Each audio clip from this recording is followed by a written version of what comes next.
Alright, so I'm not sure how many of you guys saw my video last week, which was, is your AR build as good as you think? And the whole point of that was basically just discussing if the build is actually doing what you really want it to do, what you think it's going to do. And by that, I was trying to look at, is the best way to make your AR build by just fully focusing on critical hit damage? Or is the best way to make an AR build by fully focusing on something like damage to armor? And the answer is no. You know, having over 200% crit hit damage, having, I think it's like 24% max damage to armor, those builds will kill your DPS because they are not the best multiplicative sources, compared to basically stacking different multiplicative bonuses. So with that in mind, what I intended to do with this video was basically just to briefly cover SMGs. Now, I'm not going to go into full detail. I'm not going to make a bunch of different slides showing you all the possibilities because those kind of things take a lot of time and I have to do a lot of math to do them. But the thing is, the math is pretty much the same whether you're running an AR or an SMG. The main difference is you are basically trading the AR's damage to health for the SMG's critical hit chance. Now, because you are getting that 21% critical hit chance on your weapon, you are able to invest a lot more into other aspects of your SMG build. Now, so really quickly, I do want to mention that because of this, you can have a build with an SMG rocking really high damage while also being able to have max hazard protection. And for PvP, that comes in especially handy. But you could also equally invest into something like repair skills. So you could basically invest into 100% repair skills, doubling the effectiveness of your healing on your DPS build. You could invest into something like weapon handling or headshot damage and get a very good boost to your actual weapon's performance. You could also invest into things like status effect or skill damage or even skill haste. There's a lot of different things that you could choose for your SMG build that might be beneficial to your playstyle. Now, just to break it down real quick, when you look at an SMG, obviously, if you have max rolls, you have everything max, let's just say it like that. You get the 21% on your weapon. But you're also getting 10% from your shade. So that means you're getting 31% right off the bat. Now, depending on the weapon that you're using, depending on the style of weapon, you can get generally between 15 to 17% crit chance on your mods. And in the case of something like Lady Death, you're only getting the 10%, so you have to find a little bit extra. But I mean, there are some weapons that don't have all the mod slots that you can't really get that much. So maybe you can get 10%, but generally most of them you can get 15 to 17. And by 17, I mean you're using the demolition of specialization for that 7% crit chance weapon mod. Now that means just from your weapon alone so far, you're getting roughly 46 to 48% crit chance, which simply means that you need very little. You only need 14% crit chance more to basically hit the cap. And that's easily attained by just having one piece of Ceska and basically just rolling one crit chance on your actual gear. I mean, there's other ways to do it, but you see how easy it is. I mean, you only need 14% more to get that max. Very easy to do.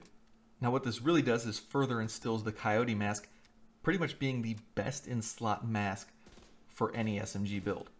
And the reason I say this is because, SMGs, the range starts to drop off after about 15 meters. There's some that might go out to about 20, but even then with the accuracy, they really become very ineffective past 20 meters. And it's probably not worth it. I mean, if you're using SMG, you're using it to get close and do blast an enemy in the face kind of thing. But this also fits in perfectly with rifles because generally speaking, you want a more accurate long-range weapon to go with your SMG. And because you're getting so much crit chance from your weapon, you don't have much on your gear, which means that you have a very low crit chance on your rifle.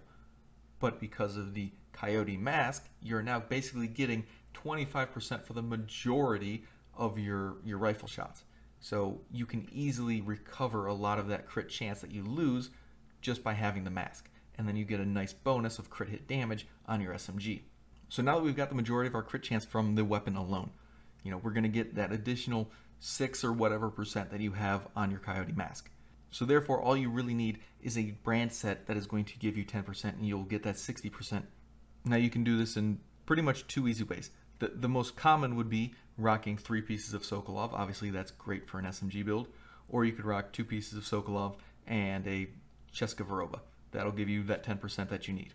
So therefore, we're pretty much looking at having 4 of our pieces already pretty much predetermined. We want the Coyote, we want 2 pieces of Sokolov or 3 pieces of Sokolov, and then if we're using the 2 pieces of Sokolov, we're going to use the Ceska.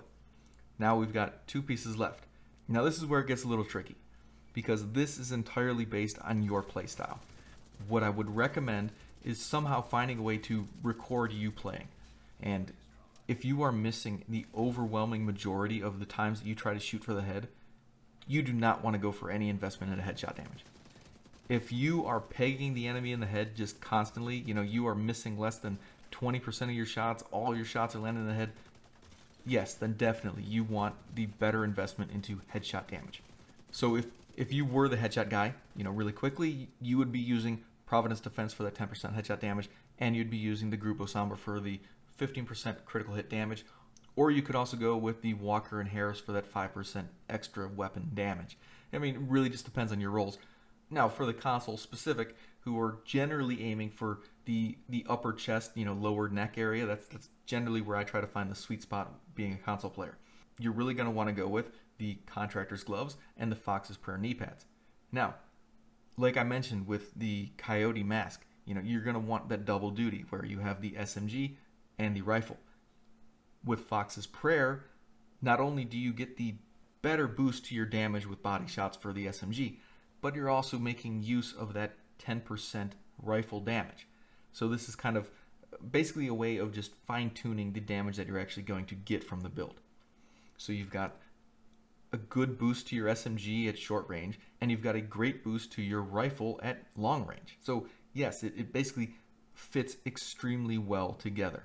Now, just to break it down, what you are going to end up looking at is basically all of your gear should at least have crit damage rolled onto it. Obviously, the Coyote's mask is already preset crit chance, crit damage. But if you can get all max rolls, what you are going to look at is 72% crit hit damage from just your gear, 36% crit damage from your mods. You're going to have a native 25% crit damage.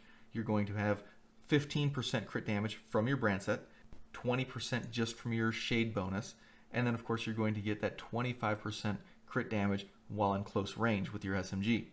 Now in total, this will give you a nice crit damage with your SMG of 193%, which when you factor in the 8% you're going to get for damage to armor, the 8% you're going to get for target out of cover, it is a much better bonus than you would get from, say, adding 20% extra crit hit damage. Now, like I said, there is a lot more options with an SMG build going for crit chance, crit damage than there is for an AR build, because the SMG just has that natural crit hit chance.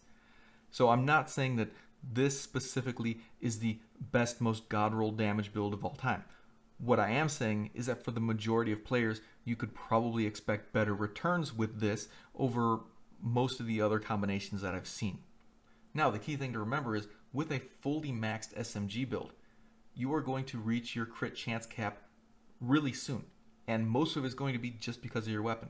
So if you were using those 3 pieces, the Coyote mask, Fox's Prayer, and the Contractor's gloves, that gives you 3 extra slots to use however you choose. Now, you could choose to get rid of the Ceska for the crit hit chance, swap in the Grupo Sombra for the 15% crit hit damage, and then choose to turn some of those rolls into crit chance, basically just giving you more crit damage. You could also choose to instead keep the Ceska and roll those 3 slots into headshot damage, meaning you're getting 30% more headshot damage on top of everything that you're already doing. You could also use those slots for weapon handling, meaning that now you're getting 24% weapon handling, which it would be 24% stability, 24% accuracy, 24% reload speed, which with an SMG would definitely help you put out a lot more damage because of that quick reload time. Now, if you chose to go the other route where you're focusing on headshot damage from the start, so you have, let's just say, 3 pieces of Sokolov and then Grupo Sombra and Providence, right? Now you're going to get 2 of those other slots back. So instead of the damage to target out of cover or the damage to armor, you're going to get 2 additional slots. So that means you have 5 free slots to basically add in more damage. That means you could go with 50% headshot damage, or you could go with an insane amount of 40% weapon handling, which would be great for your reload speed, but it would also pretty much make your SMG a laser at even, like 30 meters away. So it is a definite increase to your damage potential. Now, I wouldn't say you should use it like that, and you definitely don't want to use your SMG at an extreme distance. But it does have its benefits depending on how you play and how you want to play. Now, like I said, this is by no means an all-inclusive everything guide to SMGs. I hope this helps some of you. If it didn't, if you think I'm just full of shit, fine, whatever. But for everyone else, again, I hope it helped you. Thank you for watching. I'll see you in the next one.